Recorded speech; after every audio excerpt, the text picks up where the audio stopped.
Hello, my name is Logan, and today we're going to be talking about the easiest and most profitable side hustle that there is, which is sports betting. I'm currently a rising sophomore at Harvard studying statistics, astrophysics, and computer science, but more importantly, I'm making a lot of money on the side as a sports bettor. So, in this video, we're covering everything you need to know about sports betting so that you can make money just like me. But first, I want to talk about how much money I've actually made. So, I'll be taking you guys over to my bet tracker where I keep track of every single bet that I take and the result of it so we can see just how much money I've been making in my first month betting. All right, so here we are on my bet tracker. So let's get into some stats. You guys can see I started betting on the 11th. I bet through the 20th for a total of 20 days. Across those 20 days, I lost money on 4 of them and I was profitable on 16 of them. So 80% of days, I was profitable. More importantly, on the month, I profited over $630 while risking less than $4,200. That's a profit margin per wager of over 15%. This number is incredible, and this number is incredibly important also. You guys might know that the S&P 500 on average returns about 10% per year. Instead of 10% per year, I averaged 15% per bet. And you can be betting every single day. So that 15% compounds daily as opposed to compounding yearly. To be totally honest, though, 15% is a bit lucky, right? Most profitable sports bettors average between 5 and 10% return. So there definitely was some good luck in me getting to this 15% number. Regardless, 5 to 10% per day is way, way better than 10% per year if you put your money in stocks. And that is why sports betting is so profitable. You guys can see on the month, I was profitable every single week, and I was profitable across all four major sports. I was also profitable in almost every single market that I bet in. Obviously, you're going to win some bets, you're going to lose some bets, so you can't be profitable in every single market. But as a whole, I made a lot of money in the month, and it was pretty great. Outside of just money, sports betting is a really fun time just as a sports fan. I was raised a baseball, basketball, and football fan, but I only really watched my teams, which were the Boston teams. So a lot of championships, a lot of fun there. But since I've started sports betting, I've started to watch other teams too. And it's really fun because you have something to root for. And if you're a sports fan, this is the best way to make money and have fun. And that is why I say that sports betting is the single best side hustle. All right, so now that we've talked about why you might want to sports bet, let's cover one of the most important foundational concepts in all of sports betting, and that's betting odds. So any particular event has a certain chance of it happening, right? If you flip a coin, there's a 50% chance of heads and a 50% chance of tails. If you were to bet on a coin flip, say you put down $5 and you won that bet, you'd make back $5 in profit, or 1-to-1 profit. Now, it's 1-to-1 there because there's an even chance of either event happening. In sports, it's not quite that simple. For example, the Celtics are playing the Heat in Game 7, and we know that it's not a 50-50 game. One team is more likely to win than the other. So if you bet on the favorite, you're going to make back less money than if you bet on the underdog because the favorite is more likely to win. So when books set odds, behind those odds is their estimate of how likely something is to happen. And books are really, really good about setting accurate odds. It's what keeps them in business. So when books set odds, you can pretty reliably look at them and gain an idea of how likely something is to happen. For example, the market average of Celtics versus Heat, the Celtics are at minus 294, the Heat are at plus 243. If you're new to sports betting, those numbers might not mean anything to you. Minus means it's a favorite, plus means it's the underdog. So the Celtics here are more likely to win than the Heat. Now, what does the 294 mean? What does the 243 mean? We'll get into that. So if you're at minus 294, that means you have to bet $294 to win back 100 in profit. So you put down 294, you're returned 300. Very simply, that means the probability of the Celtics winning is 294 over 394. It's that easy. For the Heat, they're at plus 243. So if you risk $100, you'd make back 243 in profit. That's what the plus means. So 100 down, you're returned 343 total, which means the Heat win this game 100 out of 343 times. Now, 100 out of 343 is a pretty useless fraction, so it's way easier to plug these numbers into a calculator like OddsJam's implied probability calculator. So if you're plus 243, the implied probability is 29%, which is the same as 100 over 343. It's 29%. Just as minus 294 is a 74.6%, just like 294 over 394 is 74.6%. So based on betting odds, you can tell an implied probability. You might notice those percentages, 29 and 74, don't actually add up to 100. We'll talk about that a little bit later. But all you need to know initially is that behind a certain book's sports betting odds is a chance of that event happening. And they vary your payouts based on how likely something is to happen. Something that's more likely to happen, you'll have a worse payout than something that's less likely to happen. So now let's talk about why those percentages don't add up to 100. All right, so now that we've talked about how sports betting odds work, let's talk about how sports books make money off of their average user. Let's go back to the coin flip analogy. Imagine you bet $1 on heads and $1 on tails. No matter what that coin shows, you'll walk away with the same $2 that you started with because you'll win one bet and lose the other. Now, let's take that $2 over to a sports book. Imagine we put $1 on Padres Marlins to score in the first inning and $1 on Padres Marlins not to score in the first inning. No matter what happens, we're guaranteed to walk away with less than the $2 that we started with, probably around $1.90. And the reason we lose money is because anytime you place a bet on a sports book, they take a small percentage profit for themselves called the VIG or the juice.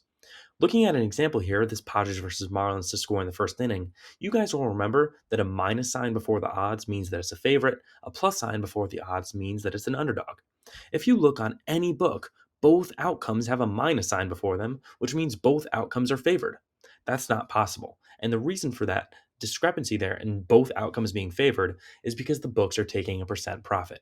Both outcomes can't be favored, but they're paying out less money on a favorite and taking money from you for themselves. And that leads me to pillar number one of profitable sports betting. In order to make money as a sports bettor, you have to beat the VIG.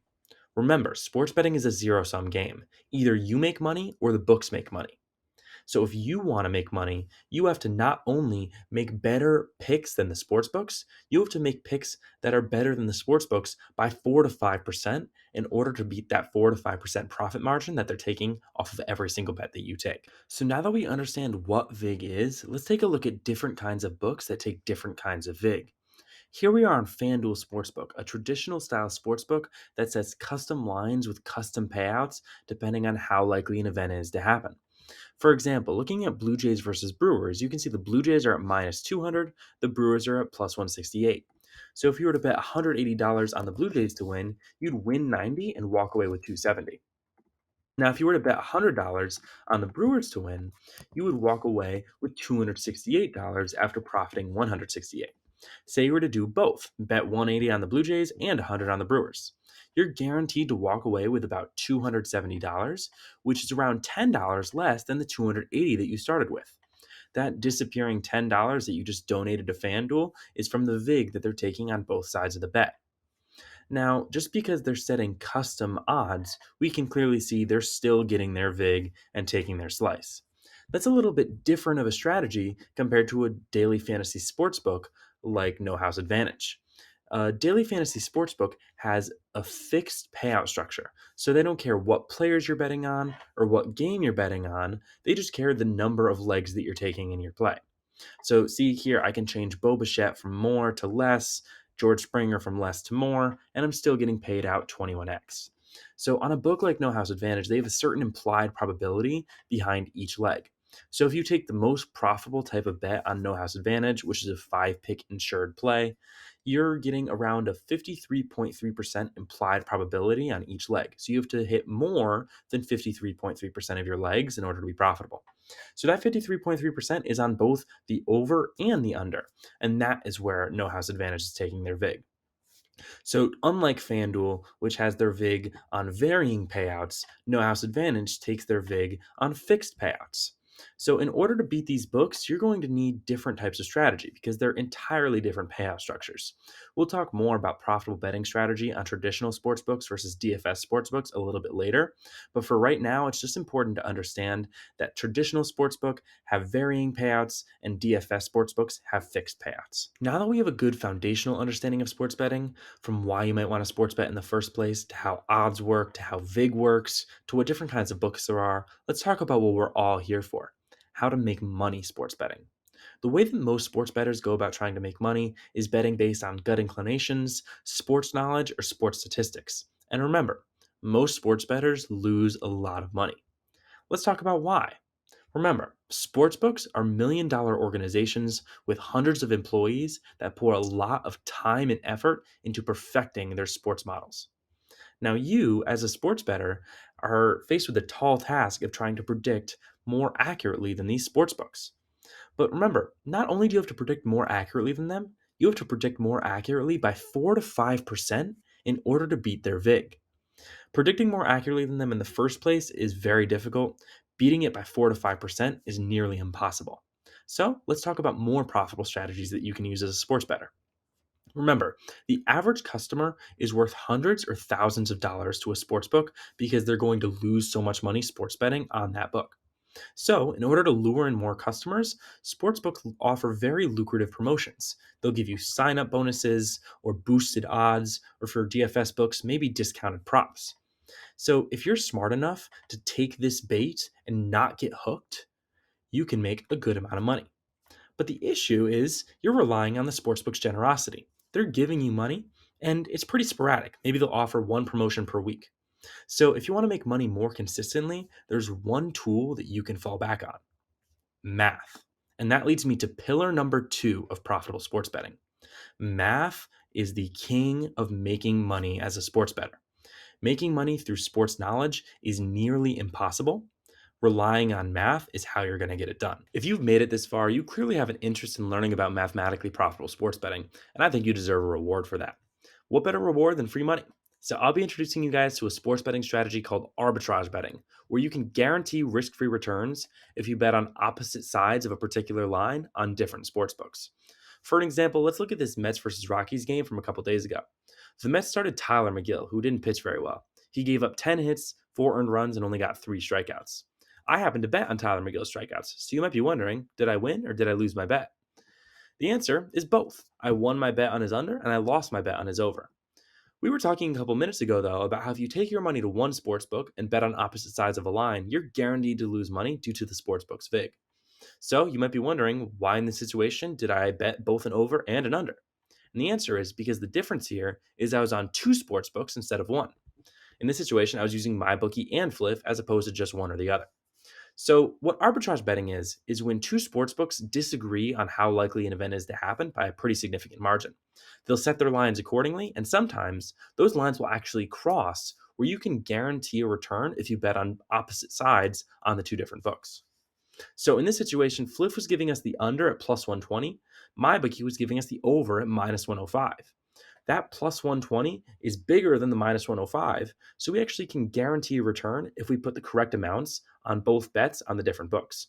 In this situation, the max amount of money you're allowed to risk on Fliff is 250. So I went to an arbitrage calculator like the one here on OddsJam, and it told me to put 281.71 on the minus 105. That's exactly what I did. And in doing so, I guaranteed a profit of $18.29. In my situation, the bet on Fliff won and the bet on MyBookie lost. But even if the bet on MyBookie won and the bet on Fliff lost, I'd still make that $18.29. Because with arbitrage betting, it doesn't matter what happens in the game, whether it goes over or under or whatever.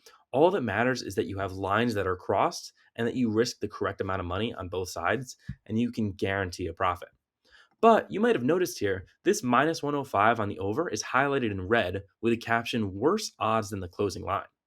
That means that just before the game started, this bet was actually mathematically a bad bet.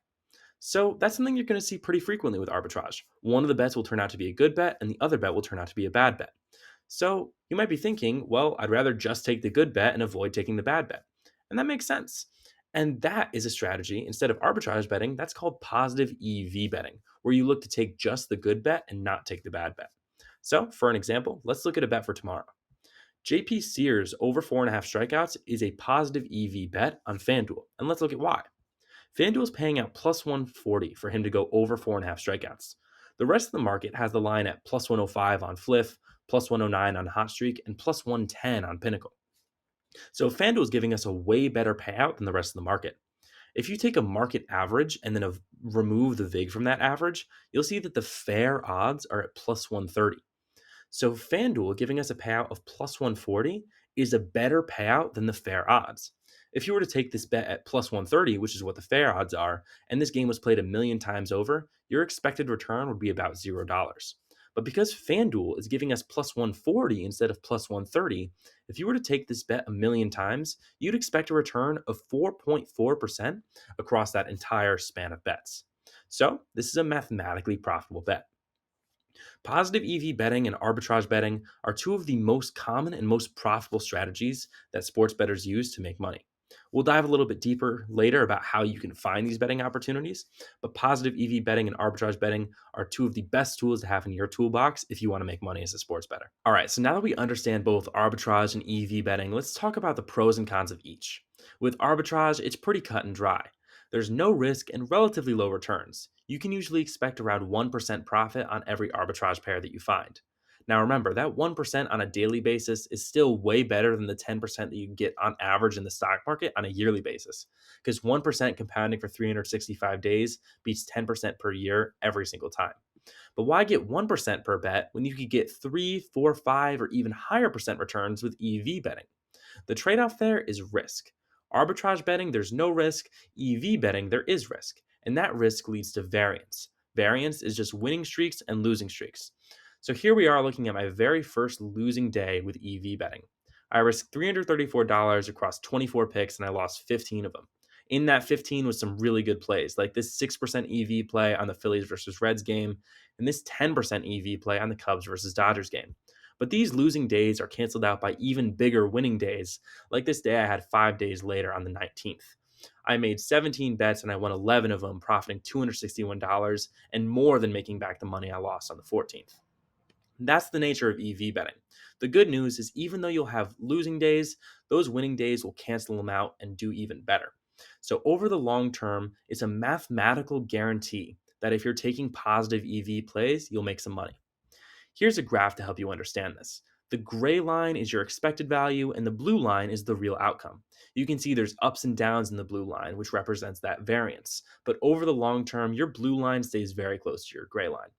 Here's my version of that graph. The blue line is my actual return, and the purple line is my expected return. You can see there's ups and downs in my blue line, which represents the variance, but I end the month with my blue line way higher than my purple line, which supports what I was saying earlier about April being a pretty lucky month for me. And that leads me to the importance of tracking your bets. It's important to know when you're in a lucky streak or an unlucky streak, and you won't know that unless you're keeping track of the results of all your bets. It's also important to track your bets so that you can see what bets are doing well for you and what bets are losing you money. For example, in April, I lost money on total goals plays. Now, that's probably just unlucky variance because there was a relatively small sample of plays there.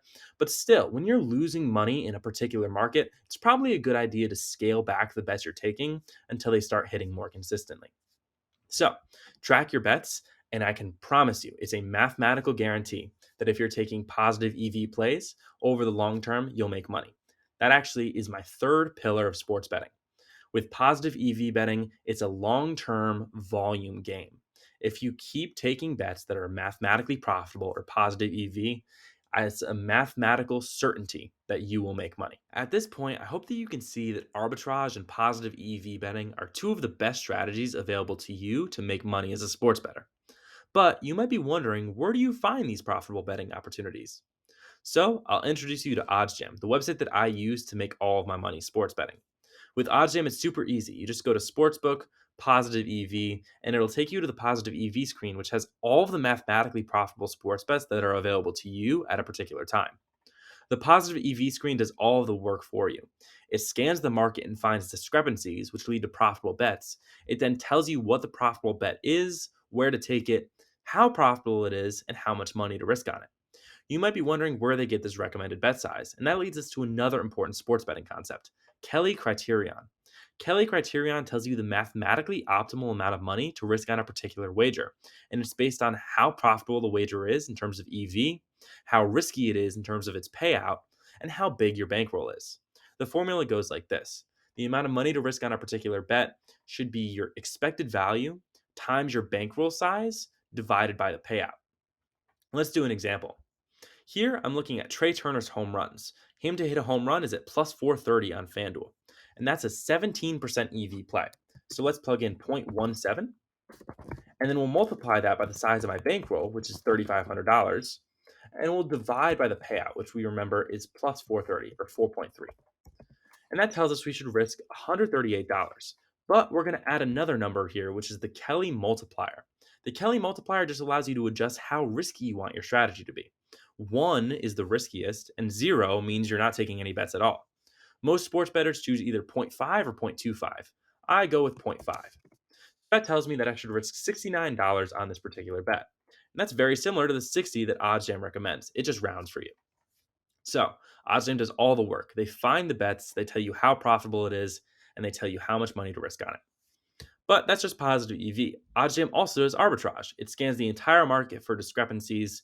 And if you want to bet on an arbitrage bet, you can just go over the calculator over here, plug in how much money you have to risk on one book, say it's $500. It'll tell you how much money to risk on the other book and how much money you're going to make off of that arbitrage opportunity. OddsJam is the backbone of all of my betting. All of my bets come from this website, and honestly, it is a lifesaver. I highly recommend it if you're trying to make money as a sports bettor. So now that you understand how to use OddsJam to make positive EV and arbitrage bets on traditional style sportsbooks, let's talk about the other kind of sportsbooks, DFS sportsbooks. Recently, OddsJam came out with a fantasy optimizer to help you make money on these DFS books. It's super easy to use. All you have to do is choose which app you're on top. We'll choose Parlay Play, and then it tells you all of the profitable props on that app in green. So you might be wondering, where do I put these green props? What kind of slip? If you hover over the app logo, it tells you that 6-pick insured slips are the most profitable kind of slip on Parlay Play. So if you throw together 6 of these green bets into a 6-pick insured slip, you will have built yourself a profitable parlay on Parlay Play. Now that's hard to say, but the OddsJam Fantasy Optimizer is super easy to use, and now you understand how to make profitable bets on both traditional and DFS style sportsbooks. You might be wondering how you can try OddsJam. If you click the link in the description, it'll ask you to sign up for OddsJam, and you'll have access to a 7-day free trial where you can give the product a go and see if sports betting really is the most profitable side hustle. Thank you guys for sticking around. This video should cover everything you need to know to get started with sports betting, but I'm sure I missed a couple things, so please feel free to comment any questions that you have or DM me on Twitter at LoganOddsJam. I hope you learned a lot. I appreciate you guys for sticking around. Thanks.